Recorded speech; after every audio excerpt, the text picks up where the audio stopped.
Amazing. Mauri oho, mauri tu, mauri ora, kia tātou. Haumia, huie, tai. Kia ora and welcome to Creative Mornings at a different venue, and you all made it, so that's incredible. Obviously, as you know, there was a slight flaw to my plan, and that's that there is no public access on that door until 8:30, but that's okay, we've learned our lesson. I actually work out of this space, so you're all welcome. No, I'm so sorry, Peter. You're welcome to come see our studio afterwards. Sure, come on. Come and have a look. But we can't really hold an event in there, it's a little bit small. But yeah, so Creative Mornings, it is in a new venue. Thank you so much for coming. Thank you so much for bringing your keep cups. Those of you who did, it just saves us a little bit of waste because we didn't have heaps of mugs here. And obviously I don't have any slides today, so I have no idea what I'm doing. Yay! But I'll try my best. So thank you to all of our volunteers that come along to help.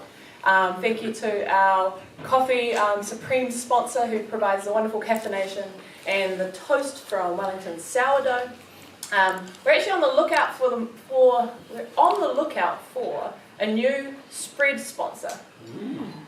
So if you know of anyone that is making delicious spreads, whether they be peanut butters, nut butters, honeys, jams, whatever, butters, I don't know, let me know because I am on the hunt at the moment. Creative Mornings is a global thing, and this month, the theme is perspective. So I'm going to read you a very short synopsis of perspective for this, when I find it again. Every creative act is an attempt to share a unique perspective on some slice of the world. What you see and how you see it shapes your beliefs. So what's your point of view, and how are you putting it into your work? What was the last piece of music, writing, illustration, or film that opened a new window on the world for you? Because seeing someone else's point of view is uniquely human. Considering another perspective fosters empathy, and we all desperately need more empathy. Remember, looking at a problem from multiple angles generates more possible solutions. So change your perspective, and you can change your world. And with that, I'd like to introduce our wonderful speaker and performer today. Sure. Julianne Marks. And so Julianne actually approached me last year and said, would Creative Mornings be interested in hosting a sound bath? And I was like, yes, I hadn't thought of that before. So that's a change of my perspective. So a big warm welcome and applause for Julianne.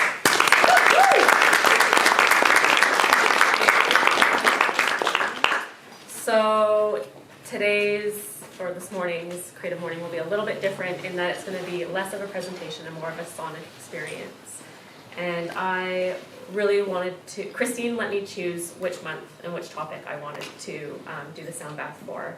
And I really resonated with the idea of perspective because for me, perspective or a shift in my perspective and my relationship with myself is what drew me into sound healing, sound bathing, sound journeys.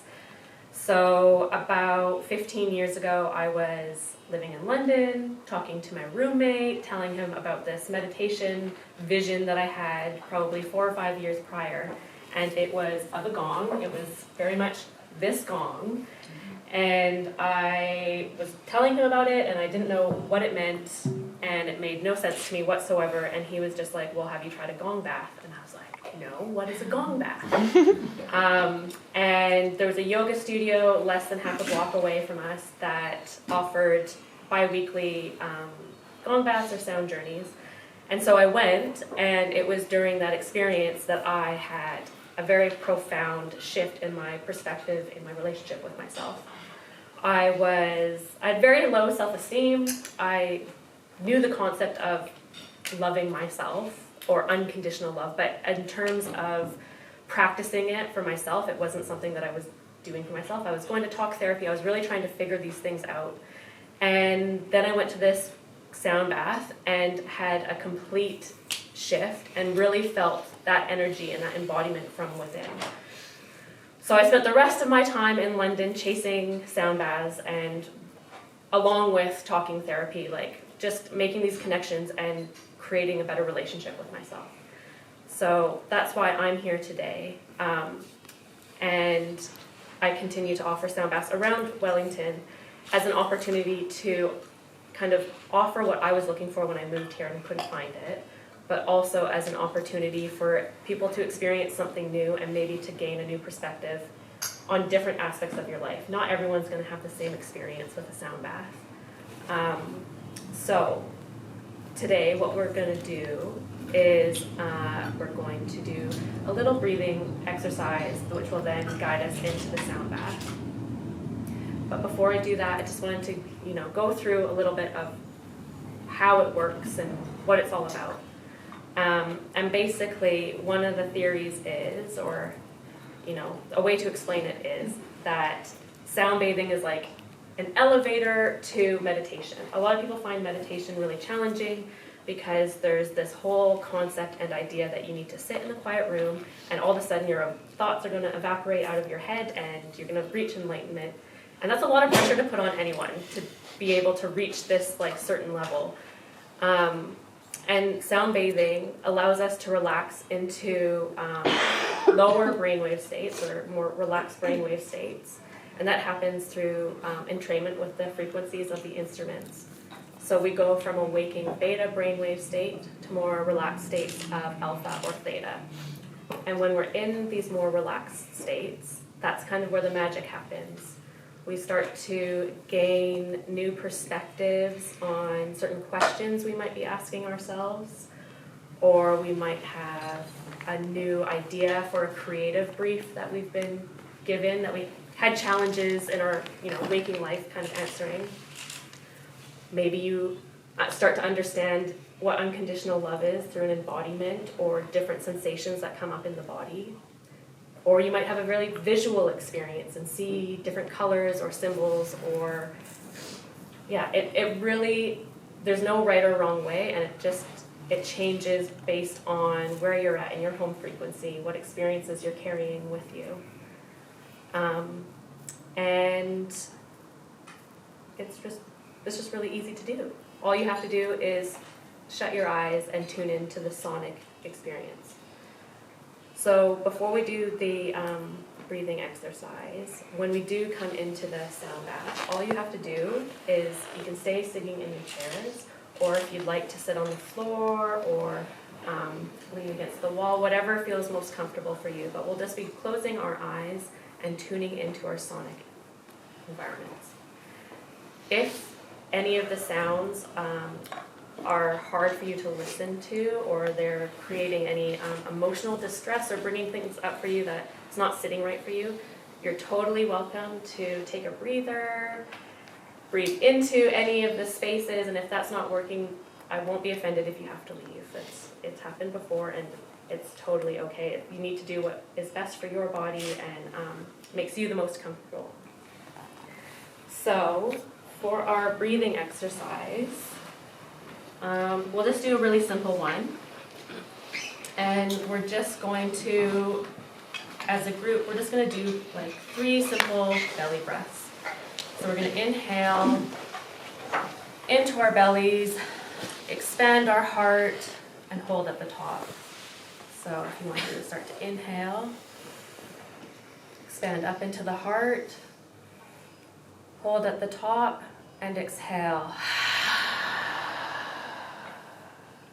One more time, inhale into the belly, up into the heart, hold for a second at the top, and exhale.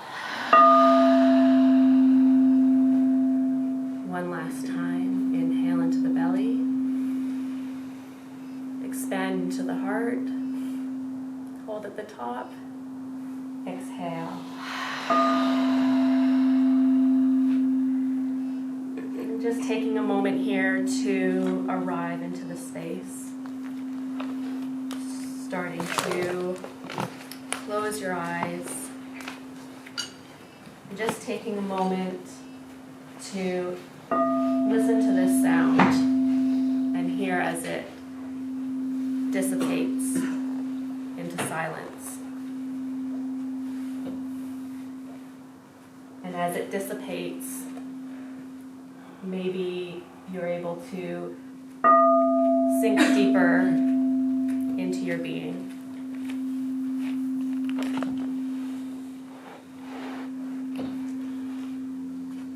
And just continuing to follow the sounds.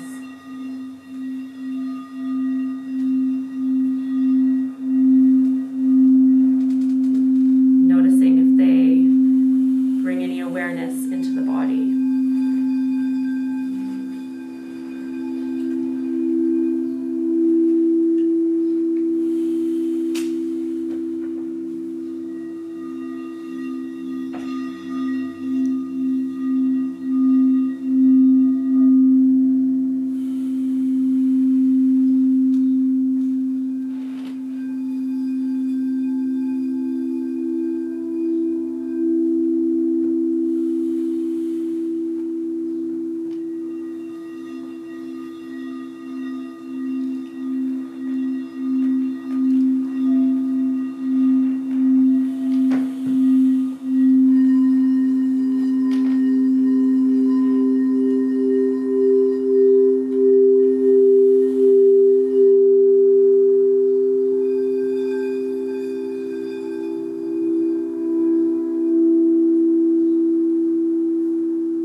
Just take a couple of moments here in silence to let the sounds settle.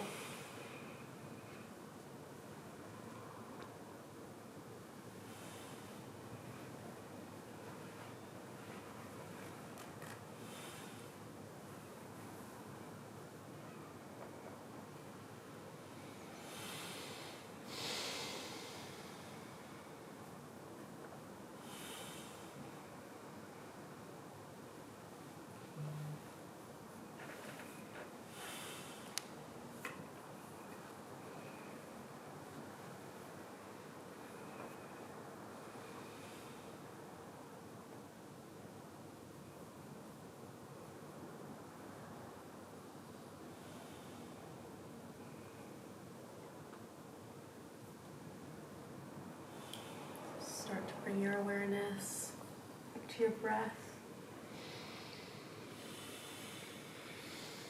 Taking in one deep breath and exhale.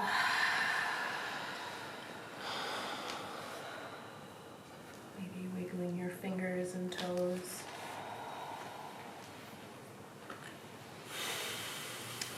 And when you're ready, and only in your own time, open your eyes back up and join back in the room.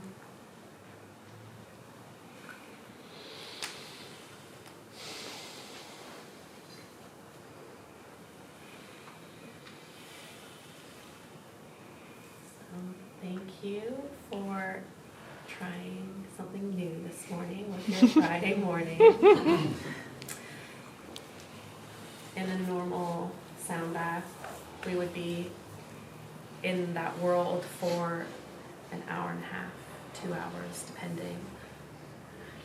So you get to go a little bit deeper, but I think having a little mini sound bath, Thursday, Friday morning isn't, never hurt anyone. So yeah, just wanted to say thank you for everyone that came today.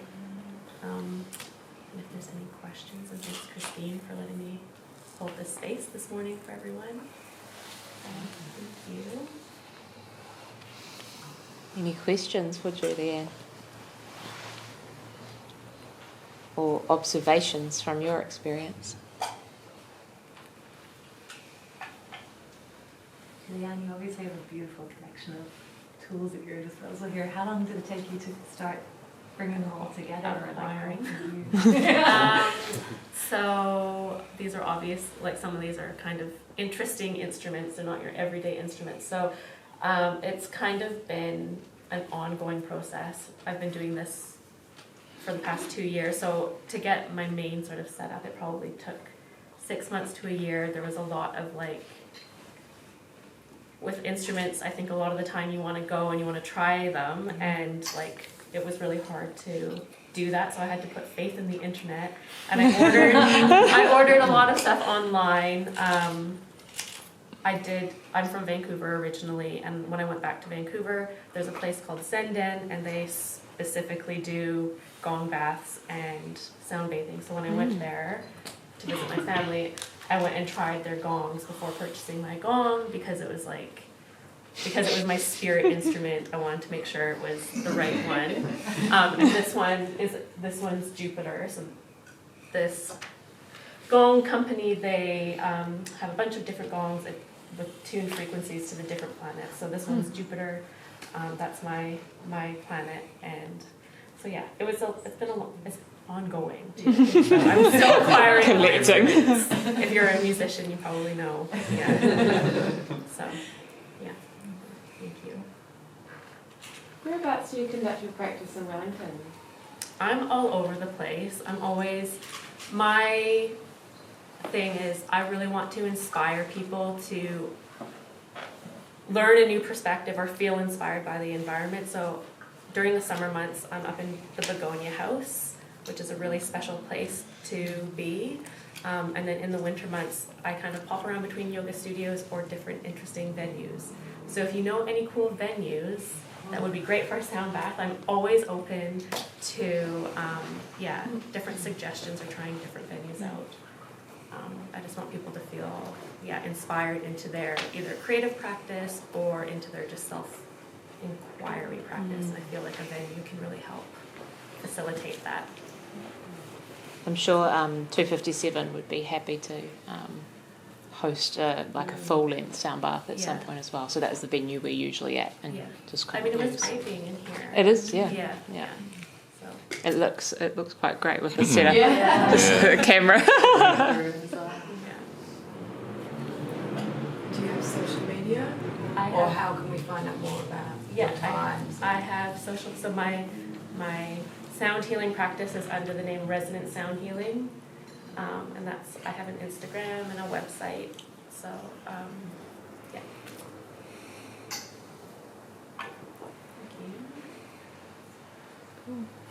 Any other I questions? was just going to ask what this wonderful instrument This swinging is. Yeah, the chime, swinging guy. and it came from a place in India, and it's like this. I ended up learning a lot about this. I don't know if they call themselves a commune, but it's like a community space in India, and I can't remember the name of it right now, but they have this beautiful, in the center of their community, they have this beautiful bronze or gold round temple, or I don't know, I'll send you the information, because it's a really interesting history of this place where people go and they, I don't think money exists there, so people exchange their, whatever their gift is, whether that's agriculture or teaching or music, you go there and it's like sort of an exchange of resources. Yeah. It's quite directional too. Like when it swings, you can really hear the sound like move around the room. I'm like, whoa, wasn't expecting that. And And that's the other, when I do my sound baths, I do generally move around with the instruments. So like, you would get gonged at a sound bath. I'd come over and gong you. Gong you. in a safe way. And so you can feel the frequency closer to your body, because like we all have an energy body, and it's just kind of to help break that up. So the swinging charm's kind of nice in that as well. So. Hi. Do you play the instruments just spontaneously, or is there like There's structured process? Yeah, there's like a suggested way to layer your instruments to help promote rest and meditation. I like to play around with that because I don't want all my sound baths to sound the same. So I tend to play around with the order and definitely how I play them.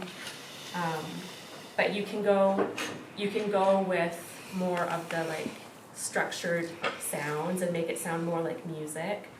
And there's some really amazing sound healers out there that are trained musicians that go into sound healing or a sound meditation practice. Or you can play them intuitively in what feels best for you, or what energy the collective energy is and what you think. Yeah. So it's a bit of both. So what was today? Collective energy, I think. Cool. Yeah. Awesome. Yeah. Just nice to be in a space with some familiar faces and a bunch of new faces, and I love connecting with different people in the community and seeing everything that other people are doing, and Cool. so yeah. Awesome. I just looked at your Instagram. What are the upcoming events? They sound really interesting. The Naomi Hotel. Are you just doing an event in the foyer, or? I would love to do it in the foyer. I'm hoping that could happen one day, but we'll be up in the conference space. So there's some stairs right off the main atrium. We'll go upstairs, and then so that's a community event. And it's experience adjacent to Cupa Dupa. So I'm hoping that people can come and enjoy a sound bath and then go and do the market, because you'll be out in time for the markets and the rest of it's Sunday. So yeah, so that was like sort of the appeal to that one. And then I have another one at Now Yoga Gallery, which is a really cool studio space just on Gusley Street. And Tim Christie has his like visual art space, and they have the yoga space, but his artwork's quite interesting because it is changing a perspective and from different angles that you're at. So it's really cool to kind of be in that space and playing with that theme even further with some of his work, which is kind of cool. Wonderful. Yeah. Any final questions? So are all the sounds designed to be relaxing, or can some sort of energize? Some can energize, and some can be quite some people find the gong very triggering. It can bring up a lot of emotion and quite deep-seated emotion. And there's sounds that the gong can make that I'll do it now because we're all kind of awake. But, like this.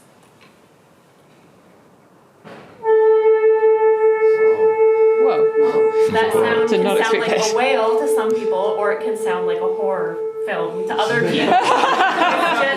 It just kind of, depending on where you're at in the sound bath and how you build up to using those sounds. I am very selective when I do that technique because that sound can be quite triggering for people, and even some of the higher pitched crystal bowls can be more triggering for people. So it's all just the tempo that you're playing things at, and how you're layering your music or your sounds, I should say. But I think every individual responds differently. Like some people love the crystal bowls and other people hate them, and it's just where we're at in our emotional body at the time, or what experience we've had with them previously.